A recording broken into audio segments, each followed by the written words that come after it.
아멘.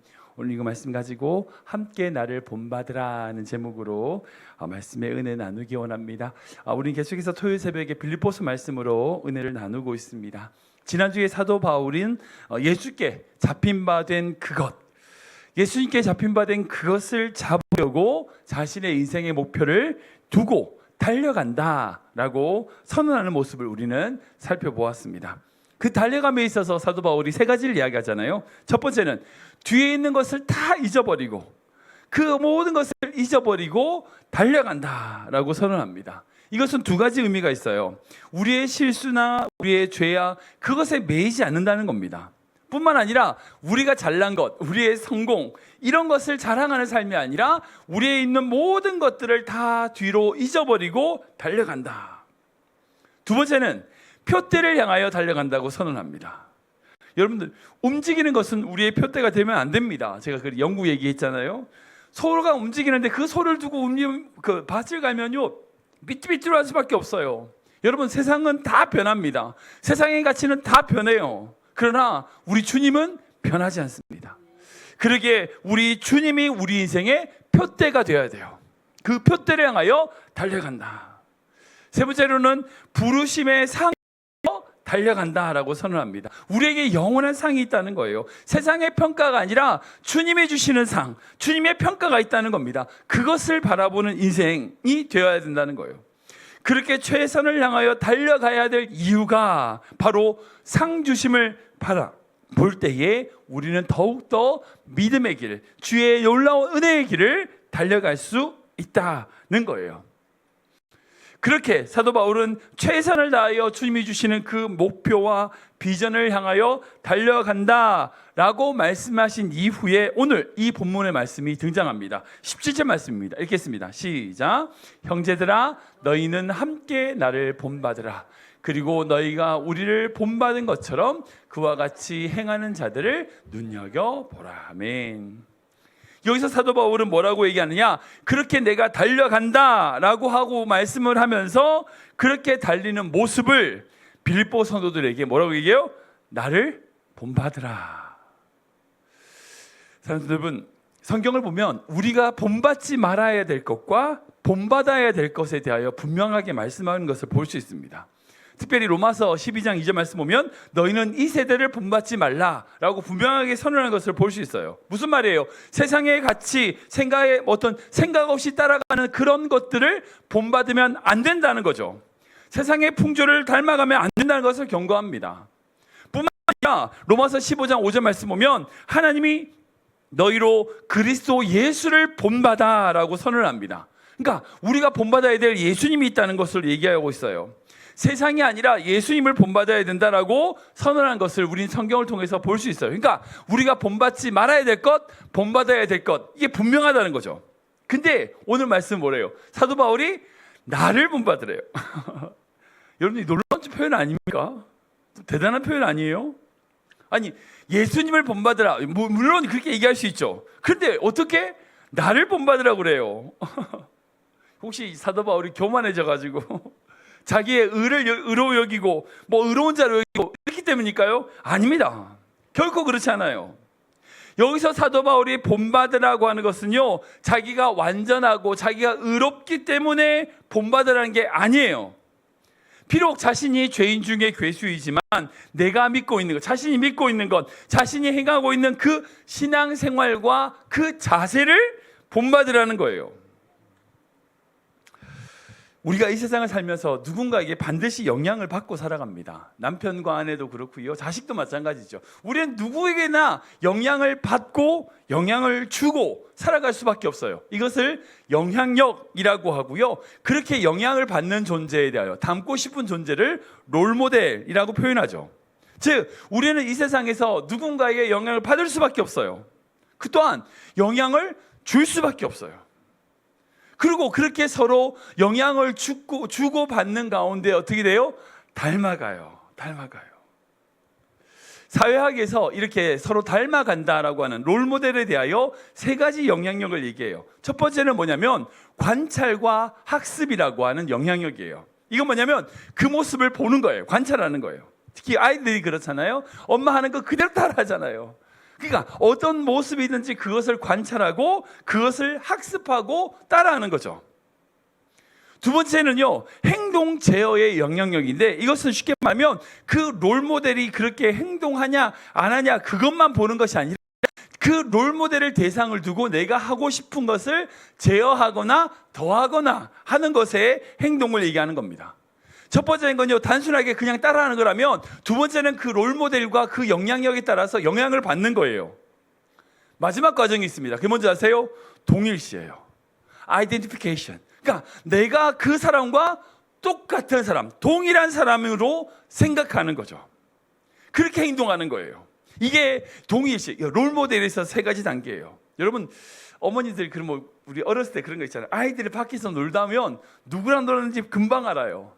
애들의 말투나 제스처 이런 걸 보면요, 애들이 어디서 영향받는지 금방 봐요. 왜냐하면 어린아이일수록 그렇게 영향을 받는 속도가 빠르기 때문이죠. 근데 뿐만 아니라, 어린아이뿐만 아니라 어른들도 마찬가지예요. 지금 내 미래는 어떤 거냐면, 지금 내가 영향을 받고 있는 사람에 의하여 우리의 미래는 결정될 수밖에 없어요. 지금 만나는 친구들 때문에 우리 아이들이 나중에 문제가 되는 거고요, 지금 만나는 좋은 사람 때문에 우리 아이가 성공하는 거죠. 그러니까 지금 누구에게 영향을 받는가, 이게 진짜 중요한 거예요. 근데 사도 바울은 뭐라고 얘기하냐면, 나에게 너희가 영향을 받으라는 거예요. 이 말이 그 말인 거예요. 나를 본받으라는 말은 다른 말이 아니라, 내가 예수 그리스도를 닮아가고 예수 그리스도의 은혜를 입고 그분의 그 삶의 영향력을 너희가 받으라는 거예요. 그래서 이 말을 좀 쉽게 설명하면, 17절 말씀을 쉬운 성경을 읽으면 이렇게 되어 있습니다. 같이 읽어볼까요? 시작. 친구 여러분, 내 뒤를 잘 따라오십시오. 같은 목표를 향해 우리와 같은 길을 달려가는 사람들을 놓치지 마십시오. 이게 쉬운 번역이에요. 그러니까 여기서 17절에 본받으라 라고 하는 단어의 헬라어는 슌메메타이란 단어인데, 이건요, 영어로 번역하길 follow로 되어 있어요. 그러니까 본받는다라는 의미도 되지만 따라간다는 의미도 되는 거죠. 즉, 사도 바울은 앞부분에 자기의 어떤 삶의 태도나 방향에 대하여 선포하며 달려간다라고 선언했잖아요. 그리고 말씀드렸죠. 세 가지 모습으로 달려간다라고 선언한 이후에 그 빌립보 교회 성도들에게 내가 그렇게 달려간 것처럼 그 향을 향하여 날 따라오라, 이 말인 거예요. 이 말이에요. 사도 바울이 온전한 인간이 아니죠. 완전한 의인이 아닙니다. 자기의 인격이나 성품이 완전하기 때문에 나를 본받으라는 얘기가 아니에요. 내가 예수 그리스도의 그 표대를 향하여, 부르심의 상을 향하여 달려가는데, 내가 그렇게 달려가는 것처럼 너희도 나를 따라와, 같이 달려가자는 이야기가 바로 나를 본받으라는 의미예요. 그 당시에 초대교회에 두 가지 이단이 있었습니다. 뭐 들어보셨을 거예요. 하나는 유대교적 율법주의였고, 반대편 끝에 영지주의가 있었어요. 헬라 문화에 기반을 둔 영지주의가 있었어요. 그 당시 초대교회에는 이 두 가지 양쪽 극단의 이단들이 있었어요. 첫 번째로 유대교적 율법주의가 뭐냐면, 신약의 복음과 관계없이 구약의 율법을 다 지켜야 된다는 거예요. 할례도 받아야 되고 뭐도 해야 되고, 그래야 구원받는다는 거예요. 교회 안에 그게 있었어요. 그렇게 율법을 지켜야지만 절기도 지키고 해야 된다라고 하는, 그것을 강조하는 율법주의가 교회, 초대교회 안에 있었어요.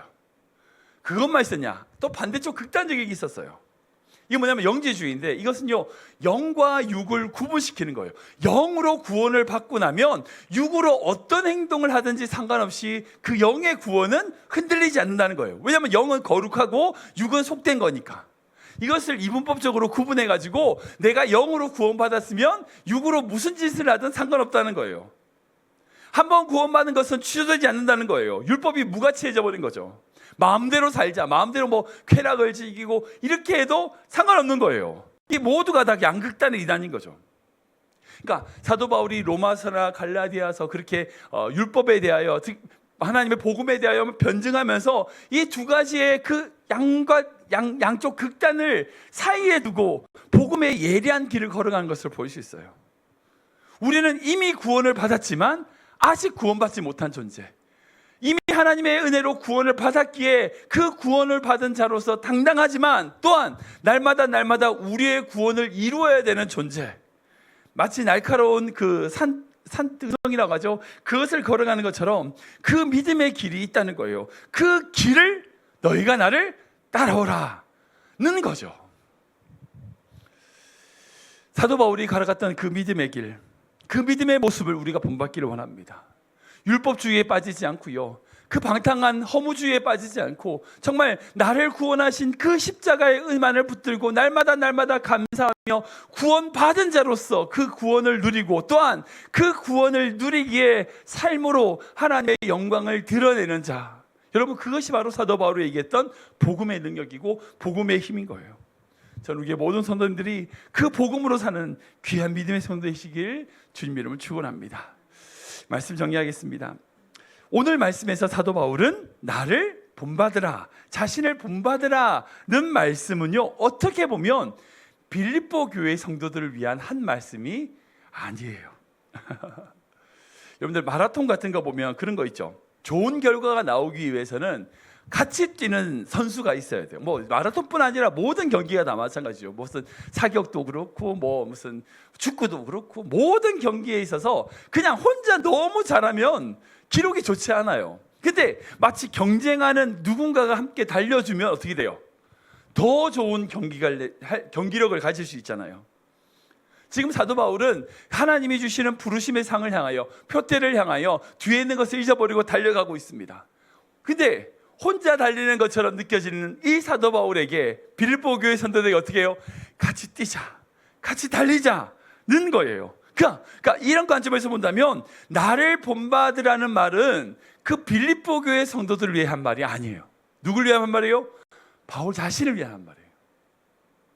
내가 주님을 위하여 그렇게 달려가는데 나 혼자 달리는 것이 아니라 같이 뛰자. 너희가 나랑 같이 뛸 때에 내가 더 주님의 그 큰 은혜 가운데, 그 능력 가운데 나아갈 수 있게 되니까 우리 같이 달리자는 이야기가 바로 오늘 나를 본받으라는 사도 바울의 선언인 거예요.